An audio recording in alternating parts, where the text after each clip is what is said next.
either both a safe or a strong side of the map. They can either play towards it or they can leave Zeus on his own to be defensive. Whoa. It is very much up to his discretion as G2 going to very quick respond to Galio. Remember that this can be flexed between both mid and support. EG played it support. Obviously, there is the ability to flex that around. The GP, I think, is the most standard answer, but Broken Blade, I don't think it's really as much in his comfort zone. He did play it against T1 last time, and G2 played very heavily towards him with it, but it didn't really end up resulting in much of an advantage for them. You know, Broken Blade wasn't really able to make good on all the ganks that Yanko spent up towards that top lane. Yeah, no, exactly right. And now with the Gangplank being locked in, I really like this. It keeps things so ambiguous for G2, and this works especially well with Kalista still on the board, right? Because Kalista works very well with Galio there towards the bottom side. If you do want to put him in to a situation like that, flex it towards the mid lane or not. So still keeping things very much up in the air here for G2. Speaking of which, Xayah going to be locked in, and we'll see what Faker is going to take away for the first round of picks here for T1. Expectations are that T1 is one of the strongest early game teams that we have at this tournament, and already you can see that emulated in their draft. Xayah can be a very dominant laner, especially when paired up with things like the Rakan. Gwen, known for her strong laning, and so far it seems that T1 is just trying to gain some control over the top and bot side of the map. The Jarvan locked in here for Jankos. This was something he hasn't played as much at MSI, but was really loving in the LEC. I think it really does fit his playstyle. Even at MSI, we saw him pulling off so many 3-camp ganks on things like Graves that you're not expecting on.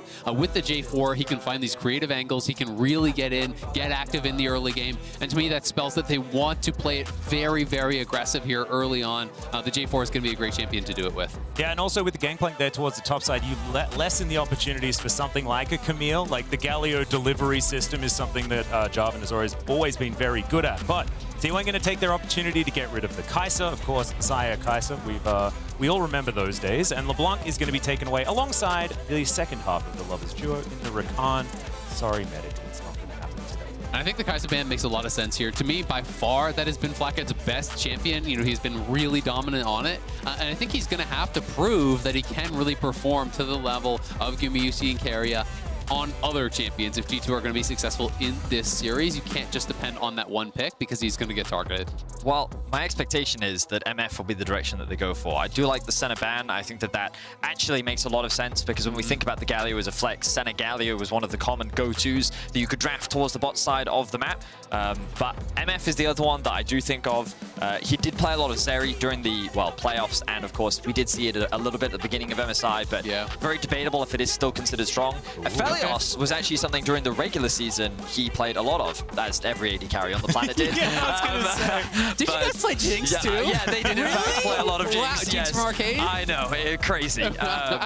But notice again that we are saving that final pick for that mid/support. They've kept the Galio as a flex, and it's going to largely depend on how T1 choose to round up the draft as they continue with this strong bot side of, well, strong laners. The Renata plus Xayah, a very powerful 2v2. I really like Renata because of what G2 is drafting. You're kind of assuming it's going to be a lot of dive, right? It's going to be a lot of coming at you here, you know, with the Galio, with the J4, with the GP. The disengage here, the ability to do that with the Renata ulti, and also the W, if you're just trying to zero out one target, can be massive.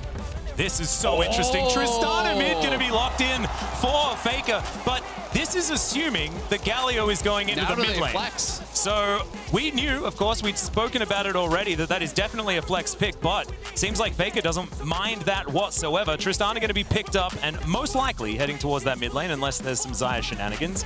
Or if you want to put it top lane, like, who knows? Lane, Gwen could go in the mid lane. It actually can work really well against GP, so there is a slight possibility. I'm expecting it to be for that Galio matchup here. But it is going to be... Wow, we're just selecting into playing the Pyke, so they're just going to play into it. Now, I am assuming it is going to be mid. Tristana mid is much more common. It's a lot easier to kind of stay safe in that mid lane than in a long extended lane with this marksman. But you do have some really strong early aggressive matchups. Almost always you're going towards Hail of Blade unless you want to kind of index towards later on. But with Hail of Blade and Ignite, you do have the potential to all in very early. If you can get lane pressure, we know how Tristana can farm these turret plates. But that being said, if you do misstep against a Galio J4, that is a duo that can punish you very, very heavily. And if Triss gets behind early in that mid lane, you can start feeling pretty useless. When I look at this G2 draft, I think it's very simplistic in its approach. And when we think back to their playoff run, it is very straightforward, easy to execute, with a lot of early game options as well. In particular, you can see with the mobility on Targamas and his Pyke and the J4 being able to be active in the early game, G2 do have early game options, prioritizing their scaling team fighting later. I think what is terrifying about the T1 draft is they have very dominant laners all across the board. They have an ability to build their own advantages off their own champions. On top of that, a huge amount of skill expression exists all across the board with things like the Xayah ultimate, the Gwen W, a lot of ways to avoid and disengage away from a lot of the dive that will exist. So even if G2 are able to find these fights, I think that T1 have options, even if on paper, it seems that G2 will be favored in the 5v5. I mean, so much of it is going to be about the initial seconds of the fight, because if G2 don't find that perfect engage, there's Buster Shot and Rocket Jump from Tristana, there's the ultimate from Xayah, there's the disengaging ultimate there from Renata. You know, if you're trying to dive through that, you all get caught up in that. You are going to get shredded. It can become very, very difficult. So G2 have got to be on point. You know, hit that perfect engage, have the follow-up, try to get that first kill with the Pyke, and we'll see if they can do it. Yeah, well, here we are. Game number 1. T1 versus G2 here at the MSI 2022 knockout stage. Both of these teams, this series just means so much. G2, can they do it again in a best of 5? Can T1 really prove that this is the new look for the squad and they can get all of those former shadows away? Gumayusi going to walk away from G2 here, spotted for a second there by Caps, but it looks like he will be okay. Flaps his way out. So T1, they have information on this, and you can immediately see the cross map trying to get a little bit of information on G2's topside jungle. Will G2 look to split the map here, or are they just going to drop a bit of vision and then disengage? Like they will. I mean, they're staying around a long time. They definitely want to go split map. This is actually very similar, but on opposite sides of the map to what happened in their second round robin game, where it was, you know, Jankos playing top half split map towards Broken Blade on the GP, and it was T1 playing down towards their bottom lane, you know, trying to get Gumayusi ahead. So we'll see now, you know, with Jankos playing more towards that bottom side, you know, T1 have the info. We are very likely going to end up in that cross-map situation, and we're going to have to find out how well can Broken Blade really withstand the onslaught, because he's the one that's going to be left to his own devices trying to survive up there. And we've seen it's been difficult on both sides of this matchup. They are certainly knowing this one very, very well. Gentlemen, I do want to draw your attention to that mid lane, Draw of course. It is our featured matchup presented by Mercedes-Benz. And Faker, having paid about 72 unique champions so far in his career. He does have some stats on Tristana. Currently undefeated, 4-0. My kind of sample size. It's a very, very low one. It was a couple of years ago that he played it last, but does have some experiences. We also have a fight on the bottom side of the map. Targamas, though, he's going down very, very low. The Ignite is ticking. Gumayusi going to have to back away, though. And it looks like the Pyke will slink into Fog of War and heal up. G2 able to get level 2 first there and going for the aggressive all-in. This is something they've been really consistent with when they have that Pyke. They want to look for the early kills, but it is now Pyke without summoners. But trading summoners like this aggressively when it is split map and your junglers on your side is great for G2, because Gumayusi now down flash could fall prey to a Jankos gank. Exactly that, Azael, and I think it's important to recognize that, you know, Alice wanted to talk about this mid lane matchup, but we have to keep our eyes on bot, because G2's whole game plan here has been about trying to shut this bot lane down. Jankos will be spotted on a ward. Oh no, we'll have information on this. Disappear as well. Yeah, they don't actually spot it. Jankos will just start off on the cross. But they're setting up for the dive, potentially, with the wave beginning to stack up. Of course, mid won't be able to roam down. Caps does have the TP, but won't really be able to leverage it this early on. Broken Blade is the person we have to keep our eyes on as he runs out of mana, and Owen looks for the dive. Yeah, they have Ignite. We'll see whether they can navigate this one. Stun does come through. Broken Blade burning down. That is going to be first blood. The flash comes in. Can Caps chase after him, though? 300 health on the Viego as he tries to get the stab through. It's a decent attempt for a stun, but Owner is going to be taken down. Xayah's no flash, of course, and Caps is going to walk it out. Meanwhile, on the bottom side, Flacker takes down Gumayusi. What is happening down here? Carry is looking for the last shot. Fake is going to pick up the kill in the end, and that's a double for the best player in the world. It's madness across the map here. 5 kills, 4 minutes in. T1, G2. We have to take stock of everything here that has happened, though. Caps TPing up towards that top side, does get a kill and gets out, but he's dropping waves to do it. Faker was able to push in the wave, go towards bot, get 2 kills. So to me, the big winner by far here is Faker in the mid lane.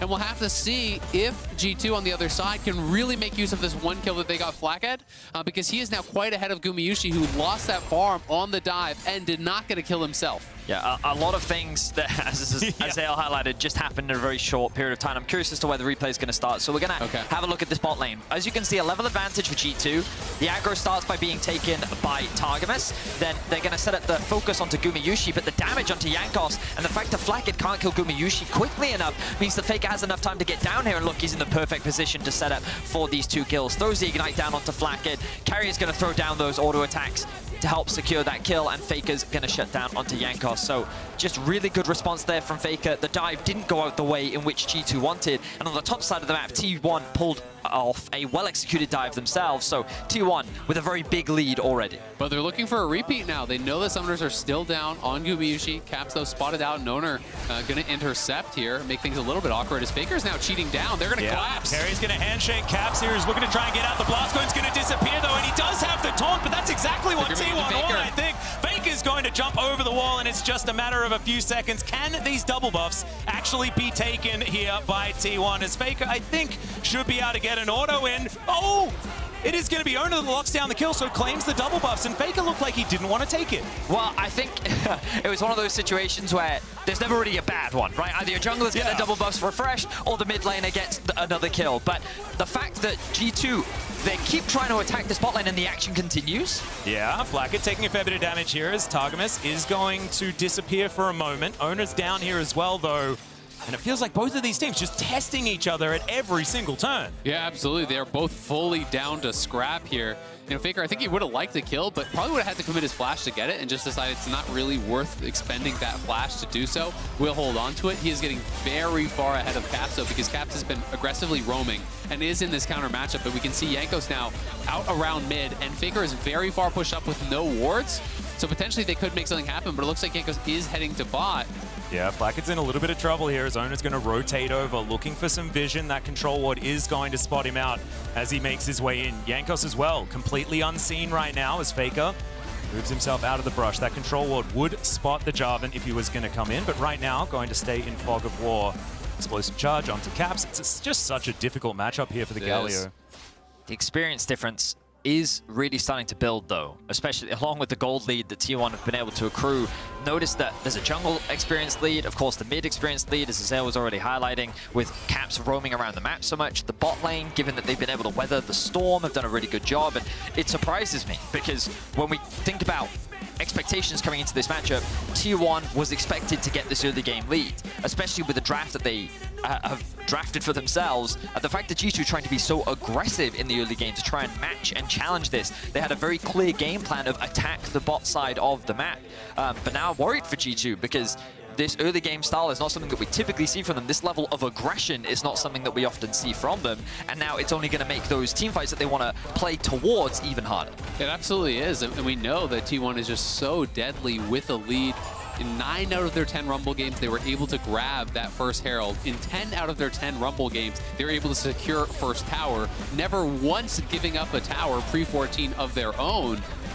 And when T1 gets ahead and they're able to grab the Herald, they can snowball that game very, very quickly. Faker already has the push here. He's got about a plate and a bit down on that mid lane tower. If he gets a bit more chip damage, that's dead to the Herald.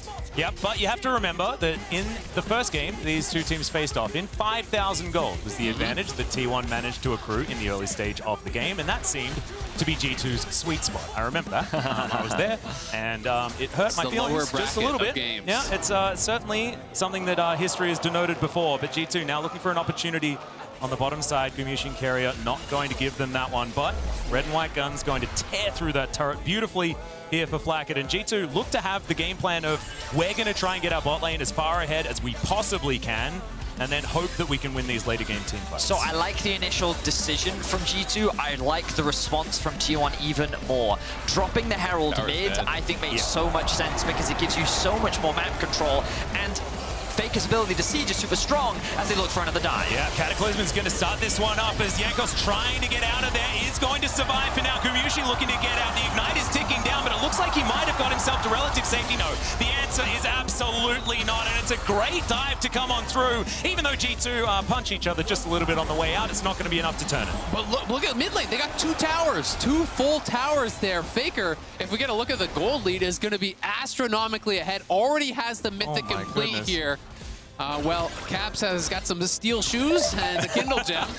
And you look at Broken Blade as well. He can't approach that tower because of the control that T1 have in mid. The threat of a dive is very real, so he's going to lose a whole wave off the back of that. Zeus is building a level lead. The jungle lead is starting to build. And yes, G2 are finding advantages towards the bot side of the map. Flackhead is getting very far ahead, but the rest of the map going in favor of T1. Yeah, critical that Gumayusi did hit 6 prior to this dive going off. Right on that last minion, flashes out, looking like, hey, he might have been able to get away, but Flackhead connects with the ult on carry under the tower, finishes him off. Really nice sidestep from Carrier there. Props to him, making it that bit harder for Flackhead to secure that kill. And huge props to the T1 bot lane, because really that's their first loss of the game in terms of the aggression that they've experienced on the bot side of the map. They've weathered the storm about as well as they could, but the good news for them is the rest of the map is going exceptionally well for T1. So yes, Gumayusi, you have been attacked a lot, but the good news for you is you've got Faker and Zeus sitting in a very comfortable spot. They drafted the contingency plan. Yeah. You have 2 marksmen. If one is behind, you got the other. That's exactly what I was talking about. And I can feel the sighs of relief from our analysts that are just back there saying, oh yeah, they always have a plan for if something's being taken cross map. I said that before. You know, we've been saying it all tournament. In the meantime, there's a fight here towards the bottom side. Oh. Nice sidestep there from Gumayusi, still being able to weave through these autos. Ona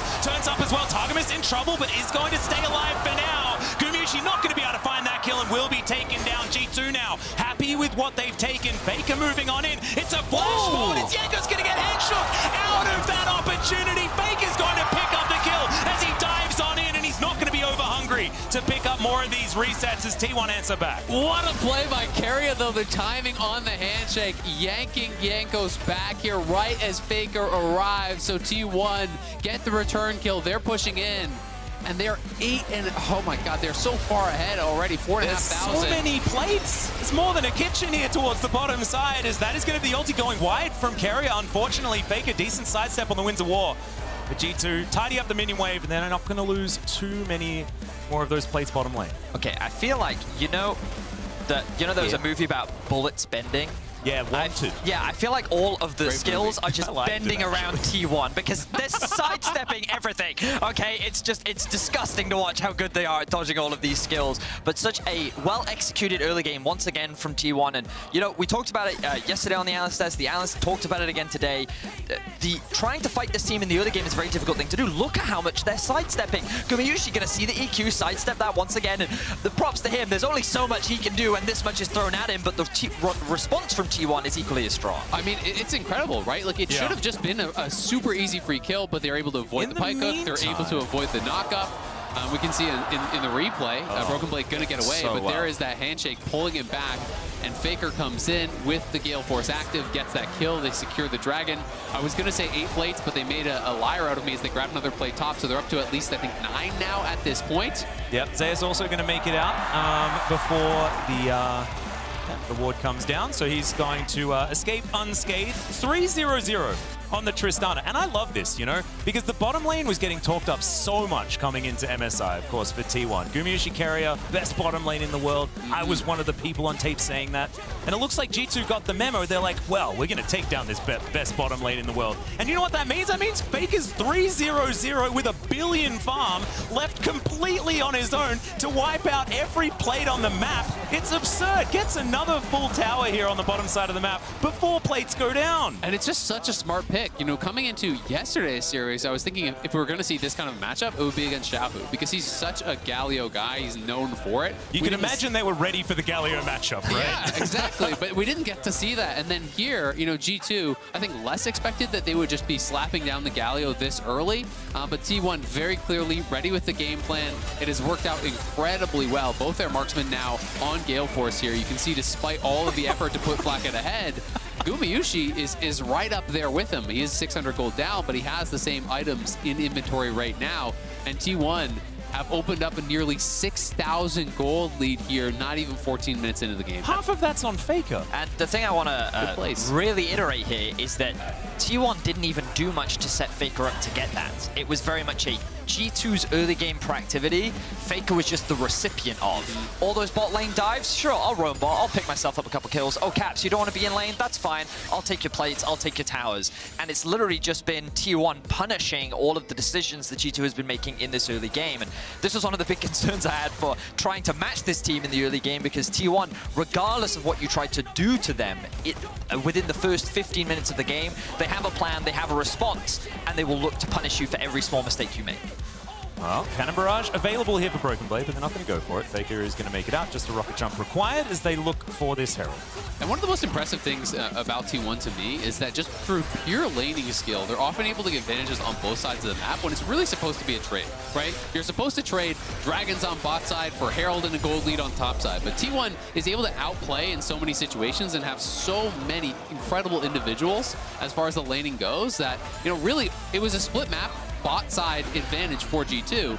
All Owner did top was one quick dive and then a left Zeus alone, and then he was just covering bot on the other side of the map. You know, he was able to really reduce the advantages that G2 could get because he was so efficient with his gank top and so effective with his pathing towards bot. Yeah, and this is actually what Faker is doing here with the mid lane Tristana is what we see so many Tristanas do. It's very similar to why Caitlyn is so popular in the LCK. You rotate her to every lane that has a turret that's accessible and you destroy all of them. This is something that DRX was very good at doing alongside Deft. They would just move. He's a demolition machine. That's all that Tristana is supposed to do. And then Faker hoovers up all of that money, and that trough that we talk about doesn't exist. He has 11 items by like 20 minutes in the game, and then it is over. And so far, that game plan has been completely unhindered. So the thing I now have to kind of bring our attention to is this T1 mid game. You are quite familiar with it, Atlas. Post 20 minutes is a danger zone. That's why I was getting in all my positives. Yeah, exactly. I'm looking at the clock. But he's like, it's my time to strike. That's the thing. And that's the thing I want to keep reminding people, of course, right now, T1 look very much in control. And on paper, the argument would be, this is T1's game to lose. And I think we can all agree with that, especially with their position and their ability to siege. So the question is, can they do it cleanly? Because the criticism and the reason why they looked weaker during the first stage of the Rumble was because they would get these leads and then they would get over-eager to try and force fights, they would rush Baron, they would flip Baron, became a bit of the meme during the Rumble stage, and so as you transition into this mid-game, scrutiny and the eyes are going to be on this mid-game and T1's ability to use this lead to close out the game cleanly. I think one of the most atypical and interesting stats from the Rumble stage was that every team that took a Baron against T1 was actually behind in gold when they did it. Not one team took a Baron from ahead in gold, and that kind of speaks, I think, to some of the problems that they were having around Baron. Also, the vast majority of the kills against T1 post 20 minutes also at the Baron pit. So they definitely had some troubles there. But we also saw in the last match that they had against G2, they kind of used some of their faults at the Baron to bait G2 into actually face checking them, right? Because everyone was thinking, all right, well, G2, here they go. T1's over at the Baron. Time to get a free ace in a Baron, get right back into it. And T1 didn't even start it up in that case. They really played into the fact that they had made those previous mistakes. So we'll see if they can actually do that again and remain very, very clean, because they are just monstrously ahead. 7,000 gold, 17 minutes is a shellacking, and it's going to take some real playmaking from G2 to try to crawl their way back into this one. It's certainly a toughie, but I was going to talk about like the down 6,000 gold power spike for G2 and things like that, but it's, you know, moving ever further towards closer to 7 right now. That is 2 Drakes behind, as well as the Hextech Soul coming in. I got excited for a moment, but then I was unexcited afterwards as the clouds dissipated. Feel the wind in your hair. I certainly did, you know. That was me, actually. I was just breathing. Oh, okay. I was going to ask you whether you felt it as well, but is that how you breathe? I was blowing on him, you know. It's just a little. Yeah. But I liked it a lot. Maybe I'm really excited if NA wins the game. Well, we'll see what the Thomas is going to surprise. Distracting you guys with a little bit. Calm down. It's okay. Zeus now should be able to swag his way out of that one totally fine. But you can see how much control T1 have over the map once again. G2 is looking for a pick here and there, but I don't think Targamas wants to take that fight. And I just want to bring attention to the number of towers that are up and available right now. There is a lot of standing gold, I would say, for G2 to grab. The question is, can they grab it? As an ultimate comes in from Jankos. Yeah, that is a Cataclysm come down. Great handshake does come through there as Caps does try to get out the top, but he's not going to be able to find it. The Gale Force is going to be able to keep Gumayusi alive. Caps flashes away, but Faker just assassinates Blackett in the backline. Targamas trying to get out of there now, as well as the resets will come in.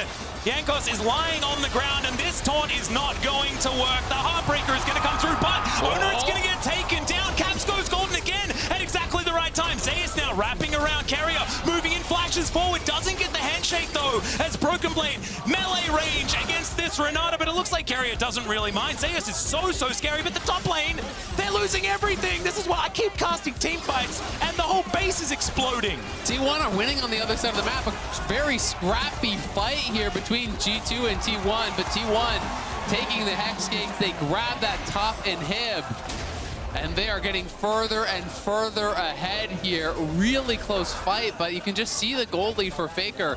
I mean, look at mid lane. It's 5,000 gold individually ahead there. Everyone is paper to Faker here. He's got the BF gold. He already has his crit cloak, so not too far off getting that IE at this point. It's once again a situation where T1 is just the recipient of G2's decision-making. G2 feel pressured, and they go to try and make a pick happen. The ultimate comes through. I mistakenly believe that move is a flash for some reason. And in any case, G2, look at how aggressive they are. And the bot lane, once again, where there's the storm. Gumayusi and Carrier just buy time. And then look at this play from Faker. The combo was beautiful. The flash from the hook as well helps secure the kill. Broken Blade's not even there to assist, and again, like, T1 didn't have to do anything there. They just responded to the plays being made by G2, and they were the benefactor of the play. Absolutely, and I mean, it's a lot of the plays start to look bad when you're this far down, right? Yeah. Because there's just so few options. I respect G2, you know, going for that winning play, and I think to actually play to win in this game, you've got to just constantly look for picks, hope that there's mistakes on the T1 side, so they go for this aggressive play. Doesn't quite work out for them because T1 is in the area, can collapse and really punish. And even the top lane becomes quite concerning now when you see the second item is already through there for Zeus. Second item in for Gumayusi, albeit a cheaper build than what Blackett has, but he's really kind of back to parity. And Faker only needs a couple hundred gold here for his IE, and then he is just going to be completely uncontested on the map. Yeah, if he's not already at this stage of the game. The IE does come on through. Owner also sitting on a couple of items. That is a full completed item ahead of Jankos on the other side of the rift. This is getting, the amount of surmountability is not very high for G2 at this stage. 8.5 thousand gold in the lead. But this is exactly the time that G2 might have a chance as T1 are ripping through this Baron. Jankos is inside the pit. Can he make it a 50-50? No, he can't keep himself alive. The ult from Renata will make sure no one can answer. The Baron comes through. And T1, I think they're just a little too far ahead. T1 tear through G2. They kill off Jankos before he has any chance to steal here. And now with the Baron buff and the super minions coming in top lane, it's looking like it could be a 22-minute end. An absolute slaughter from the side of T1 as the 5 members make their way towards the first Nexus of potentially many as they're looking to secure game 1 in this best of 5. Yeah, and at least another couple of Nexi will go down, but Broken Blade on the fountain looking to try and push them away. One Nexus turret is going to stay up as all of T1 take a little bit of a Hextech ride to get themselves back towards the base. They'll grab a reset before they try to end. Wow, they must be really good friends with Jace that they can all get a premium pass out of base like that's that. pretty cool. That's pretty convenient. But G2, this is going to give them a small mercy. They will not lose their base just yet. The potential to find that miracle fight still exists, but a miracle is exactly what it must be to turn this game around. He's hexgating in blind. We're just hexgating. We're just, like, they're just beelining towards the G2 base right now. Targamas on a control ward, so he's going to be all right. But it looks like T1 will detour to the Drake. Who needs wards when you are the ward? Yeah, exactly. I am become the vision. What do I got to be scared of if I can just check with my wallet, right? Yep. They just walk in there, secures the vision. Slap it down. And now they're making their way towards the base of G2 once again. T1 with a dominant first game. And again, what's incredible is they really didn't have to do a lot. They just waited for G2 to do things, and then they punished the things. Yeah, and it worked out very, very well. I think the Tristana pick was fantastic from Faker. G2 deciding not to move the Galio elsewhere. Zeus is just going to dash out of the way of the flag and drag. Multiple turrets going down at the same time. They are going to do this one by the book as the inhibitor falls on the bottom side of the map. G2, all 5 are alive, but the wallets are just feeling a little thin. Caps now looking for his opportunity, does find the taunt. Winds of War comes through, but the Justice Punch is only going to move him further into danger. He goes golden to see his death for a moment, but T1 will be able to take him down. They'll look for this mid turret as Jankos in the middle of his Cataclysm is just going to die. And I think that's going to spell the end finally here as the Bone Skewer comes forward. Faker will get taken down, but Blackett is going to get answered immediately. And remember, T1 have a backup 80 carriers. Gumiyushi's going to be able to pick up a few extra autos before destroying this Nexus. And honestly, this game 1 felt personal on the side of T1, and we'll see whether G2 can answer back in game 2. The game plan was very clear from G2 in how they attacked the bot lane, but the bot lane of T1 did a fantastic job of mitigating, buying time, weathering that aggression, and sure, they didn't come out of it unscathed, but they did their very best, and while they were doing that, the rest of the map was just being dominated by T1. The control they had in mid, the control they had on top, the use of the Herald to open up the map even more, make it harder for Caps to roam, was just a flawless early game. And G2 tried to go toe-to-toe with the best early game team in the world, and they fell short. Absolutely. And I mean, I just think so much of the game